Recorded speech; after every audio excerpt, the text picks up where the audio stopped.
ఓట్ల సమయంలో మాత్రమే రాజకీయ పార్టీలకు హిందువులు గుర్తొస్తారంటూ ఎమ్మెల్యే రాజాసింగ్ విమర్శించారు. లోయర్ ట్యాంక్ బండ్లో అమ్మవారిని దర్శించుకున్న ఆయన అభిమానులను ఉద్దేశించి మాట్లాడారు. ఆలయాల దగ్గర తప్పుడు పనులు చేసే వాళ్లను కఠినంగా శిక్షించాల్సిన అవసరం ఉందన్నారు. కట్టమైసమ్మ దగ్గర జరిగిన ఘటనపై CM Revanth Reddy, BRS working president KTR మాట్లాడకపోవడం సరికాదన్నారు రాజాసింగ్. 2023 తర్వాత ప్రత్యేకంగా మన హిందూ గుళ్ళకే టార్గెట్ చేస్తున్నారు. మనం ఓల్డ్ సిటీలో చూడొచ్చు, వేరే వేరే ఏరియాలో మనం చూడొచ్చు. ఇవాళ కట్టమైసమ్మ టెంపుల్ కూడా మనం చూడొచ్చు.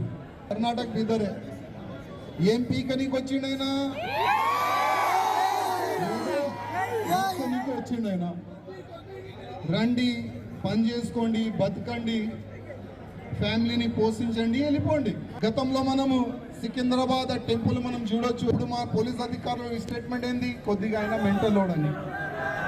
అంటే ప్రతి ఒక్క వ్యక్తి మెంటల్ అయిపోతే ఆయనకి మా గుళ్ళే కనబడుతుందా?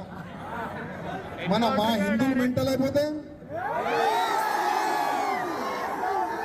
కానీ ఆ అలవాటు మాలో లేదు, ఆ సంస్కృతి మాలో లేదు. కాశ్మీర్ నుంచి అయోధ్యలో పోతాడో నమాజ్ చదువునికి, ఆయనకి మంచి ట్రీట్మెంట్ ఇచ్చి ఆయనకి ఇప్పుడు యోగి గారు ట్రీట్మెంట్ నడుస్తుంది. ఆయన